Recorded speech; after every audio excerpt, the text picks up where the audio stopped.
Hello, ఈరోజు మనం చేస్తున్నాము మైదా బిస్కెట్స్. ఇంట్లోనే చాలా ఈజీ వేలో చేసుకోవచ్చు. రెసిపీ చూసేసేయండి.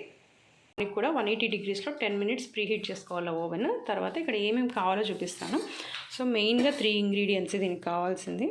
ఒకటి 1 కప్ ఆయిల్, మీ దగ్గర బటర్ ఉంటే బటర్ వేసుకోవచ్చు. 2 కప్స్ షుగర్ పౌడర్ 2 కప్సే లేదు, ఒకవేళ స్వీట్నెస్ అంత వద్దు అనుకుంటే 1.5 కప్ కూడా యూస్ చేసుకోవచ్చు. ఇంక ఇది వచ్చేసి 3 కప్స్ మైదా. ఇంక ఇది జస్ట్ టేస్ట్ కోసం మనము డ్రై ఫ్రూట్స్ వాడుతున్నాం. ఇక్కడ ఆల్మండ్స్ వాడుతున్నాము, బాదాము. అండ్ ఇది వచ్చేసి వెనీలా ఎసెన్స్ అనమాట, ఫ్లేవర్ కోసం యూస్ చేస్తున్నాం. సో ఇక్కడైతే మనము ఇంకా అన్నీ రెడీగా ఉన్నాయి కదా, ప్రాసెస్ అయితే స్టార్ట్ చేసేద్దాం. ఫస్ట్గా వచ్చేసి మనము ఇవన్నీ క్వాంటిటీ సెట్ అయ్యేలాగా ఒక బౌల్ తీసుకొని అందులోకి ఫస్ట్ ఆయిల్ వేసుకోవాలన్నమాట. సో ఇక్కడ మనం 1 కప్ ఆయిల్ తీసుకున్నాం కదా, అదంతా వేసేస్తున్నాం. ఆయిల్ వచ్చేసి మనము ఫ్లేవర్ అంటే స్మెల్ ఏది లేనిది తీసుకోవాలంటే సన్ఫ్లవర్ ఆయిల్ కానీ రిఫైన్డ్ ఆయిల్స్ ఉంటాయి కదా, సో అలాంటివి. తర్వాత ఇక్కడ మనము ఫస్ట్ వచ్చేసి షుగర్ మిక్స్ చేస్తున్నాం అనమాట. తీసుకున్న 2 కప్స్ షుగర్ని ఈ ఆయిల్లో బాగా మిక్స్ అయ్యేలా కలిపి తర్వాత ఇక్కడ మనం మైదా యూస్ చేస్తున్నాము.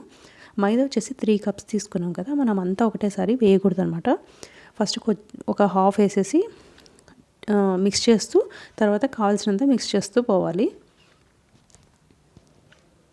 సో ఇదంతా బాగా మిక్స్ చేసేసుకున్న తర్వాత సేమ్ అంటే మనం మరీ ఎక్కువ వాటరీగా మిక్స్ చేసుకోకూడదు, మరీ గట్టిగా కాకుండా మీడియంగా చపాతీ పిండి ఎలా కలుపుకుంటామో సో అలా కలిపేసుకొని ఇక్కడ వెనీలా ఎసెన్స్ ఉంది కదా, అది 1/2 టీ స్పూన్ జస్ట్ ఫ్లేవర్ కోసం, ఆ స్మెల్ కోసం అనమాట వేసేస్తున్నాము. తర్వాత ఇదంతా బాగా మిక్స్ చేసుకోవాలి. సో మాకైతే ఇక్కడ 3 కప్స్లో ఇంకా కాస్త మిగిలింది మైదా పిండి, సో మాకు ఈ క్వాంటిటీనే బాగా సెట్ అయిపోయింది అనమాట. సో ఇలా మిక్స్ చేసుకున్న తర్వాత ఇక చిన్నగా బాల్స్ లాగా తీసుకొని మనకు కావాల్సినంత బిస్కెట్స్ అనమాట, మనము మన ఇష్టం ఎటువంటి షేప్ అయినా మనము చేసుకోవచ్చు. మేమైతే సింపుల్గా ఈజీగా రౌండ్ షేప్ చేసుకున్నాము, అది కూడా మరీ మందం ఉండకూడదు. సో ఇలా మీడియం సైజులో చేసేసుకొని దాన్ని మనం ఆల్మండ్ది గ్రేట్ చేసి పెట్టుకున్నాం కదా పౌడర్, దాంట్లో ఒకసారి 1 సైడ్ మాత్రమే డిప్ చేసి ఇలా పెట్టుకోవాలి. తర్వాత మనము ఓవెన్ని ఇప్పుడు 180 డిగ్రీస్లో 20 మినిట్స్కి సెట్ చేసుకొని ఇవి బేక్ చేసుకోవాలి. ఆఫ్టర్ 20 మినిట్స్ తర్వాత బిస్కెట్స్ అయితే రెడీ అయిపోయాయండి. చాలా టేస్టీగా ఉన్నాయి, స్వీట్ అంతా పక్కాగా సరిపోయింది. సో చాలా ఈజీ, ఇంగ్రీడియంట్స్ కూడా చాలా తక్కువ ఉంటాయి దీనికి మనకు కావాల్సినవి. ఖచ్చితంగా ఒకసారి అందరూ ట్రై చేయండి, పిల్లలకైతే చాలా నచ్చుతుంది. సో నేను కూడా మా పిల్లలకి అంతా ఇచ్చాను, వాళ్ళ రివ్యూ చూడండి.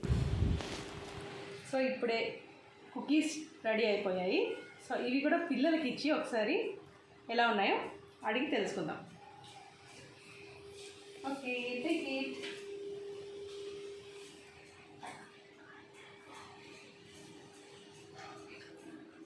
చాలా బాగుందమ్మా, బాగుందమ్మా, స్వీట్గా